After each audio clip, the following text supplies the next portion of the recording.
നിങ്ങൾ എപ്പോഴും ബിസിയാണോ? അപ്പോൾ പ്രൊഡക്റ്റീവാണെന്ന് കരുതുന്നുണ്ടോ? അത് തെറ്റാണ്. ഇന്ന് ബിസിയാണെന്ന് പറയുന്നത് ഒരു ബാഡ്ജ് പോലെയാണ്. എല്ലാവർക്കും ക്രെഡിറ്റ് ആണ്. നമ്മൾ തന്നെ ഒന്ന് ആലോചിച്ച് നോക്കി. നമ്മൾ ബിസി ആയിട്ട് ഒരു ദിവസം 10-20 കാര്യങ്ങൾ നമുക്ക് ചെയ്യാനുണ്ടാവുമ്പോൾ നമുക്കൊരു ഇമ്പോർട്ടൻറ്റ് ഡിസിഷൻ എടുക്കാൻ സാധിക്കുമോ?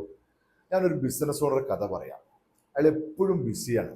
മീറ്റിംഗ്സ്, കോൾസ്, മെസ്സേജസ്, ഇമെയിൽ, അങ്ങനെ ഏറ്റവും പ്രധാനപ്പെട്ട ഒരു ഡിസിഷൻ എടുക്കുമ്പോൾ ക്ലാരിറ്റി ഉണ്ടായിരുന്നില്ല. ആ ഡിസിഷൻ റോങ് ആയിപ്പോയി. ബിസി മൈൻഡിൽ നിന്ന് ക്ലിയർ ഡിസിഷനിലേക്ക് പോകാനുള്ള ഒരു 3 സ്റ്റെപ്പ് പ്രോസസ്സ് നമുക്കിത് ഡിസ്കസ് ചെയ്യാം. ഫസ്റ്റ് നമുക്ക് വേണ്ടത് ഡിസിഷൻ പാറ്റേൺ ഐഡന്റിഫിക്കേഷൻ ആണ്. നമ്മൾ ആ ഡിസിഷൻ എടുക്കുന്ന പാറ്റേൺ നമ്മുടെ ഇമോഷൻ ആണോ, നമ്മുടെ ജഡ്ജ്മെന്റ് ആണോ, നമ്മുടെ ഫിയർ ആണോ, ഏത് പാറ്റേണിലാണെന്നാണ് ഫസ്റ്റ് നമുക്ക് നോക്കേണ്ടത്. രണ്ടാമത് അത് മനസ്സിലായി കഴിയുമ്പോഴാണ് രണ്ടാമത്തെ സ്റ്റെപ്പ് ഡിസിഷൻ മേക്കിംഗ്. നമ്മൾ എങ്ങനെ ഡിസിഷൻ എടുക്കണം എന്നുള്ളതാണ്. ഡിസിഷൻ എടുത്തു കഴിഞ്ഞാൽ മൂന്നാമത്തെ സ്റ്റെപ്പാണ് ഡിസിഷൻ മാനേജ്മെന്റ്.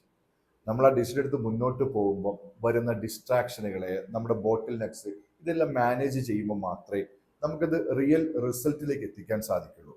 അപ്പം ഇതിന് വേണ്ടത് ആദ്യം നമ്മൾ ചെയ്യേണ്ടത് ഡിസിഷൻ പാറ്റേൺ ഐഡന്റിഫിക്കേഷൻ ആണ്. നിങ്ങൾക്ക് നിങ്ങളുടെ ഡിസിഷൻ പാറ്റേൺ ഐഡന്റിഫൈ ചെയ്യണമെങ്കിൽ കമന്റ് ചെയ്യൂ ക്ലാരിറ്റി. ഞാൻ നിങ്ങളെ സഹായിക്കാം. One breath, calm mind, clear decision.